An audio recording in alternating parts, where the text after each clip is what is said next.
በስመ አብ ወወልድ ወመንፈስ ቅዱስ አሐዱ አምላክ አሜን። ሰላም አምላክ ያብዛሕልኩም ናይ ዛይዳር ተከታተልቲ ከመይ ሓደርኩም?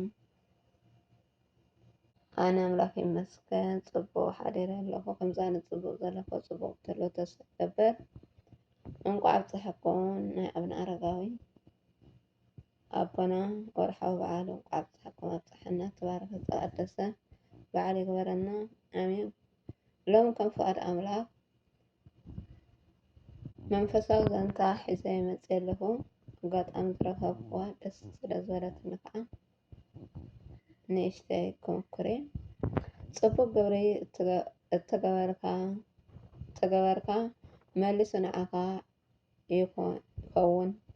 ሓደ እዋን ሓንቲ ተምሃሪት ምስ መሓዙታ ካብ ሓደ ቤት ትምህርቲ ናብ ርሑቕ ቦታ ከይደን ይመሃራ ነበራ።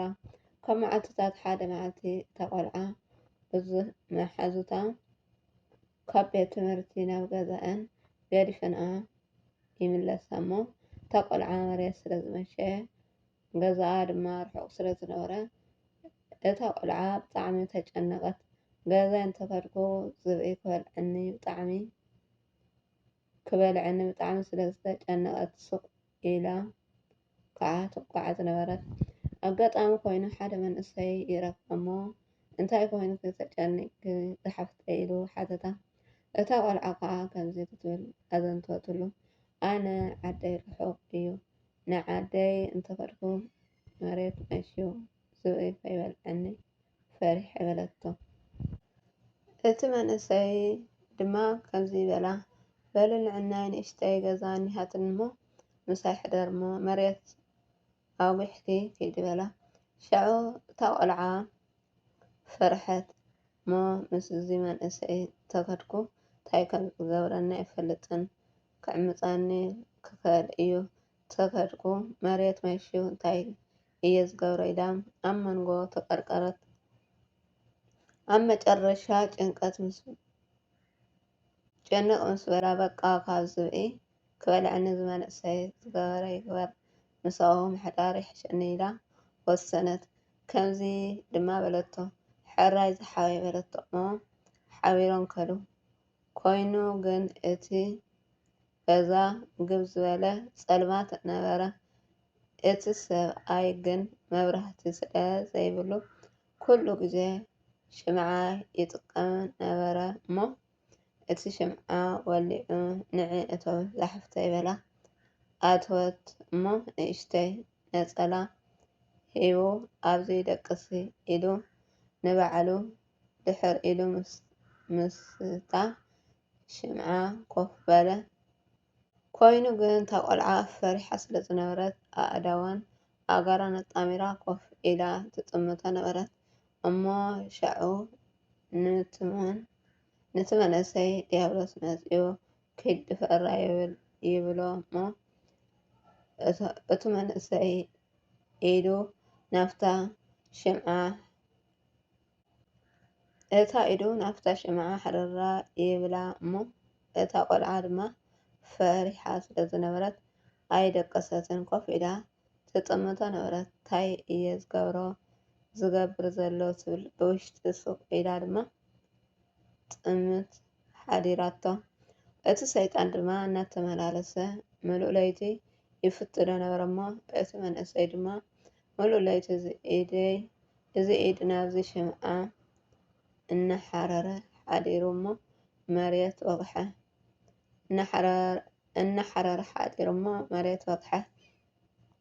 ነታ ቆልዓ ድማ ከምዚ በላ በሊ ዝሓፍተይ መሬት ወጊሑ እዩ እሞ ክትከድ ትኽእልኪ በላ። እታ ቆልዓ ድማ እሺ ኢላ ተንስያ ከደት እሞ ኣብ ገዝኣ ምስ ከደት ኣቦኡ ኣበይ ዳኣ ሓዲርኪ ዛጓለይ ክብልዎ ከምዚ ድማ በለቶም። ካብ ትምህርቲ እናተመለስኩ ሓደ መንእሰይ እናተጨነቅኩ ረኪብንስ ንዕናይ ምሳይ ሕደሪ ኢሉንስ ምስኡ ሓዲረ ኮይኑ ግን ዘይተረድኣኒ ነገር እኒሆ በለቶ።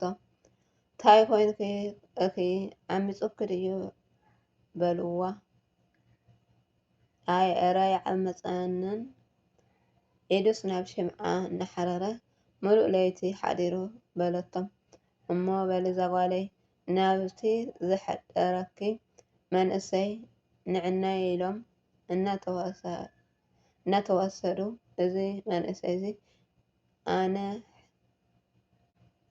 እዛ ዝሓደረት ኢድ ብጨርቂ ጠምጢሙ ረኸብዎ። ሰላም ንዓኻ ዝወደይ ድማ በልዎ እሞ ሰላም ሰላም ይንበሩ በሎም። እዛ ጓለይ ንስክድኺ ሓዲርክዮ እዛ ጓለይ ንስኻ ድኻ ሓዲርካያ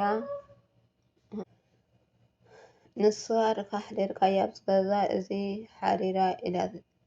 ሓዲረ ኢላትኒ እዛ ጓለይ በልዋ እሞ እወ ኣብ መንገዲ እናተጨነቐት ምስ ረኸብክዋ ምሳይ ሕደሪ ኢለ ሓዲረያ ክብል መለሰሎም። እግዚአብሔር የክብረላይ ዝወደይ በልዎ ኣሜን ኣሜን ክብል መለሰሎም።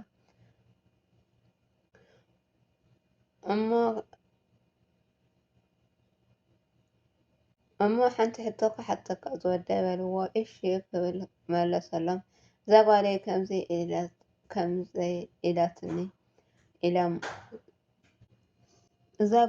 ከምዚ ኢላትኒ ኢሎም ዘረባኦም ጀመሩ። ሓንቲ ኢዱ ናብ ሽምዓ እናሓረረ ሓዲሩስ ምርዳእ ኣብየን ኢላትኒ በልዎ ከምዚ ክብል መለሰሎም።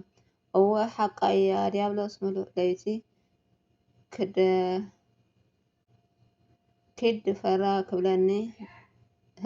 ክብለኒ ሙሉእ ለይቲ ሓዲሩ ኣነ ድማ እታ ኢደይ ናብ ሓዊ እናኣተኩዋ ዝሓደርኩ ምክንያት እንድሕር ንዝሓፍተይ ደፊረያን ዘለኣለም ኣብ ኢድ ዲያብሎስ ኣብ ሲኦል እናተሳቀልኩ ክነብር ምዃነይ እየ ንስጋይ እናቀፃዕክዎ ዝሓደርኩ ኢሉ መለሰሎም።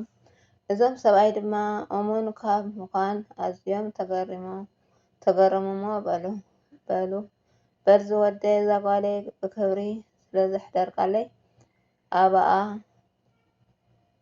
ኣብኣ እኒሀቶ ክብሪ ዝወደይ ኢሎም እዛ ጓሎም ሂቦም ሓዲጎምሉ ከይዶም ይበሃል። ኩሉ ግዜ ፅቡቅ ግብሪ ከዓኒ ንባዕልና ምዃኑ ፈሊጥና ፅቡቅ ግብሪ ብዝከኣለና ዓቅሚ ፅቡቅ ግብሪ ክንገብር ከም ዘለና ካብዛ ዛንታ ንመሃር ማለት እዩ። ክቡራት ኣሕዋተይ ብዙሕ እኳ እናቆራረፅክዎ ፅቡቅ ኣየንበብክዎን ይቅርታ ብጣዕሚ ደስ ስለ ዝበለትኒ ቆራሪፀዮ ግን ይቅርታ። እግዚአብሔር ኣምላክ ሰናይ ክንገብር ይሕግዘና። ኣሜን ኣሜን። ቃለ ሕይወት ይስመዐና። ዝተቀደሰ ቀዳም ሰናብት ይግበረልና። ኣሜን።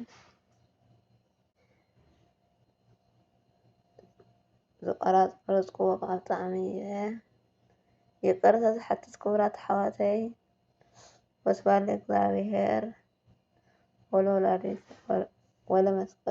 ድንግል ወለመስቀሉ ክቡር። ኣሜን ኣሜን ኣሜን።